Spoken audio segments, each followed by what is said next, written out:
अध्याय 37 केशी और व्योमासुर का उद्धार तथा नारद जी के द्वारा भगवान की स्तुति। श्री सुखदेव जी कहते हैं, परीक्षित, कंस ने जिस केशी नामक दैत्य को भेजा था वह बड़े भारी घोड़े के रूप में मन के समान वेग से दौड़ता हुआ ब्रज में आया। वह अपनी टापों से धरती खोदता आ रहा था। उसके गर्दन के छितराए हुए बालों के झटके से आकाश के बादल और विमानों की भीड़ तितर बितर हो रही थी। उसकी भयानक हिनहिनाहट से सबके सब भय से कांप रहे थे। उसकी बड़ी बड़ी आंखें थीं, मुंह क्या था मानो किसी वृक्ष की खोड़र ही हो। उसे देखने से ही डर लगता था। बड़ी मोटी गर्दन थी, शरीर इतना विशाल था कि मालूम होता था काली काली बादल की घटा है। उसकी नियत में पाप भरा था। वह श्री कृष्ण को मारकर अपने स्वामी कंस का हित करना चाहता था। उसके चलने से भूकंप होने लगता था। भगवान श्री कृष्ण ने देखा कि उसकी हिनहिनाहट से उनके आश्रित रहने वाला गोकुल भयभीत हो रहा है और उसकी पूंछ के बालों से बादल तितर बितर हो रहे हैं तथा वह लड़ने के लिए उन्हीं को ढूंढ भी रहा है।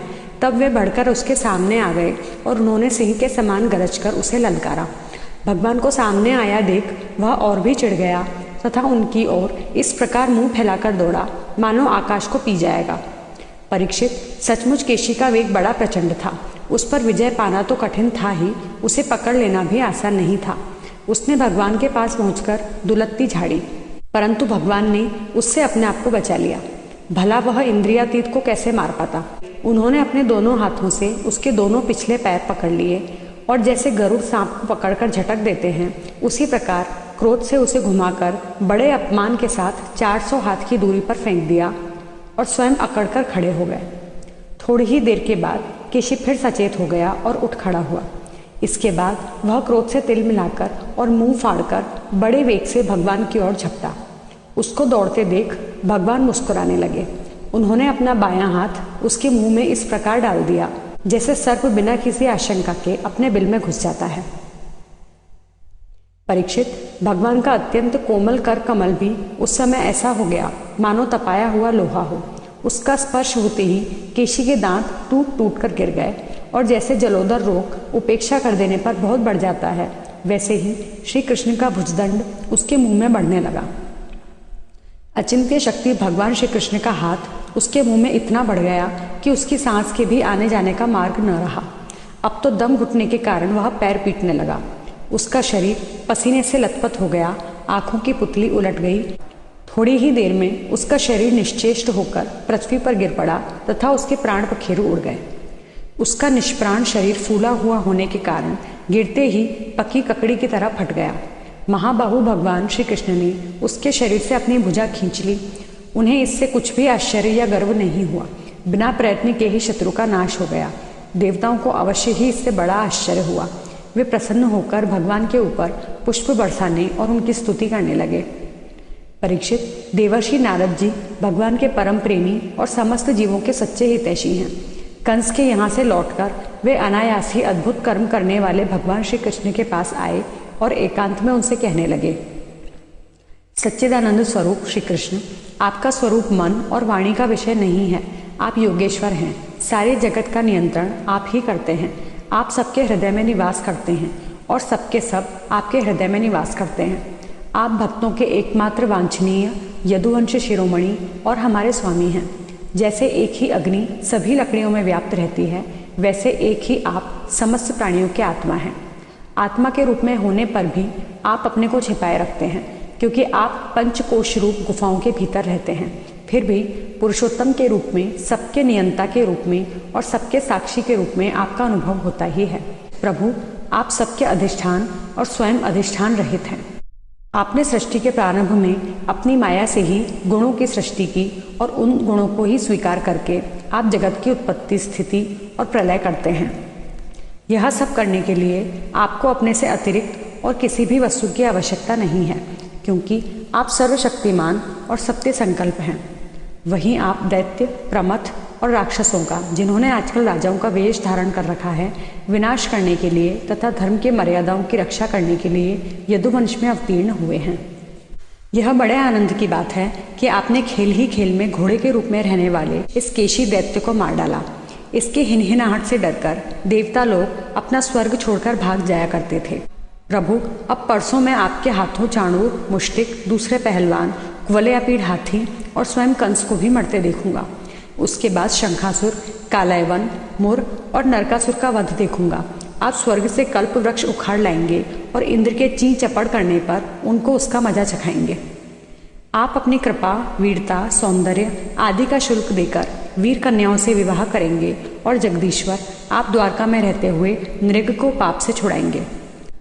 आप जाम्बवती के साथ स्यमंतक मणि को जाम्बवन से ले आएंगे और अपने धाम से ब्राह्मण के मरे हुए पुत्रों को ला देंगे। इसके बाद आप पौंड्रक, मिथ्या वासुदेव का वध करेंगे, काशीपुरी को जला देंगे, युधिष्ठिर के राजसू यज्ञ में चेदीराज शिशुपाल को और वहां से लौटते समय उसके मौसेरे भाई दंतवक्त्र को नष्ट कर देंगे। प्रभु, द्वारका में निवास करते समय आप और भी बहुत से पराक्रम प्रकट करेंगे, जिन्हें पृथ्वी के बड़े बड़े ज्ञानी और प्रतिभाशील पुरुष आगे चलकर गाएंगे। मैं वह सब देखूंगा। इसके बाद आप पृथ्वी का भार उतारने के लिए काल रूप से अर्जुन के सारथी बनेंगे और अनेक अक्षौहिणी सेना का संहार करेंगे। यह सब मैं अपनी आंखों से देखूंगा। प्रभु, आप विशुद्ध विज्ञान धन हैं। आपके स्वरूप में और किसी का अस्तित्व है ही नहीं। आप नित्य निरंतर अपने परमानंद स्वरूप में स्थित रहते हैं, इसलिए सारे पदार्थ आपको नित्य प्राप्त ही हैं। आपका संकल्प अमोघ है। आपकी चिन्मयी शक्ति के सामने माया और माया से होने वाला यह त्रिगुणमय संसार चक्र नित्य निवृत्त है, कभी हुआ ही नहीं। ऐसे आप अखंड, एक रस, सच्चिदानंद स्वरूप, निरतिशय ऐश्वर्य संपन्न भगवान की मैं शरण ग्रहण करता हूँ। आप सबके अंतर्यामी और नियंता हैं, अपने आप में स्थित परम स्वतंत्र हैं। जगत और उसके अशेष विशेषों, भाव अभाव रूप सारे भेद विभेदों की कल्पना केवल आपकी माया से ही हुई है। इस समय आपने अपनी लीला प्रकट करने के लिए मनुष्य का सा श्री विग्रह प्रकट किया है और आप यदु, वृष्णि तथा सात्वत वंशियों के शिरोमणि बने हैं।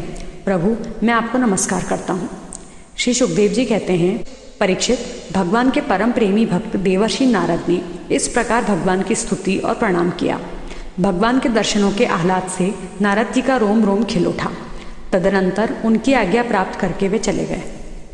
इधर भगवान श्री कृष्ण केशी को लड़ाई में मारकर फिर अपने प्रेमी एवं प्रसन्नचित ग्वाल बालों के साथ पूर्ववत पशुपालन के काम में लग गए तथा ब्रजवासियों को परमानंद वितरण करने लगे।